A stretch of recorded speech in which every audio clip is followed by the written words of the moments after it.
কালকে এনসিবির বড় বড় নেতারা ট্যাঙ্কের মধ্যে গল্লা লুকিয়ে চলে এসেছে। একটা দিনকে জানেন, আমার খুব দুঃখ এবং কষ্ট লাগতেছে বগুড়াবাসীর জন্য। বাংলাদেশে একটা আবারও মনে করেন লোকজনের মধ্যে একটা উত্তেজনা বিরাজ করতেছে গোপালগঞ্জের ঘটনা নিয়ে।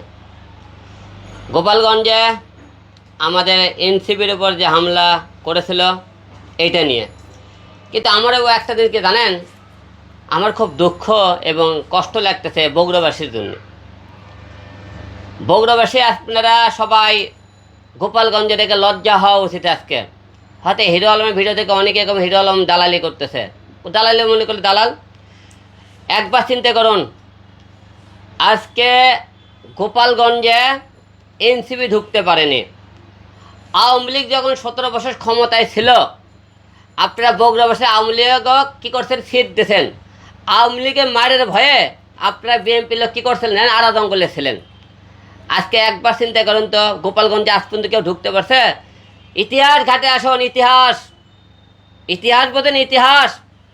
বাংলার মানুষ একবার গোপালগঞ্জের কথা একবার ভাবুন।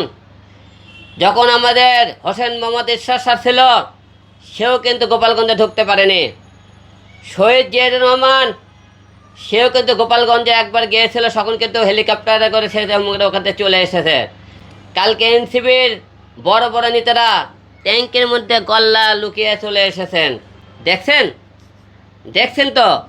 তাহলে দেখেন, গোপালগঞ্জে আওয়ামী লীগের ক্ষমতা নাই, তাদের নেত্রী নাই, তাদের রাজত্ব ধরে রেখেছে।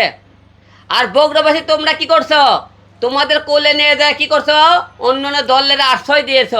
তোমাদেরকে ধোলাই দিতে দিতে নিয়ে গেছে কোন জায়গায়? বনের মধ্যে, জঙ্গলের ভিতরে। মনে পড়ে? তাই বগুড়াবাসীর লজ্জা একবার দেখেন। শহীদ জিয়াউর রহমানের এলাকা বগুড়া জন্মস্থান, সেখানে আওয়ামী লীগ সিট পায়। আর আমারও লজ্জা লাগে, বগুড়া আমার জন্ম। যে আওয়ামী লীগের জন্য এত আন্দোলন করছে, সেই বগুড়াবাসী বগুড়াতে আমাকে আওয়ামী লীগের জন্য মারছে। আমি দুঃখ ভুলিনি। আজকে বগুড়াবাসীরা দেখেন গোপালগঞ্জের কথা, আওয়ামী লীগের শাসন এখনও তারা ধরে রাখছে। আর বগুড়াতে আপনারা ধিক্কার জানাই, আওয়ামী লীগ সিট পায় আপনাকে ওখানে। আওয়ামী লীগের লোক আপনাকে মারে, আওয়ামী লীগের লোকেরা আপনাকে মনে করেন ওই এলাকা নিয়ে দেয় কী করে? পুজো দেয়। তাহলে আপনারা বোঝেন, ইতিহাস ঘাটে আসবেন। তাদের মনে করেন লক্ষ্য ঠিক রেখেছে। জনগণের বুঝতে পারছেন?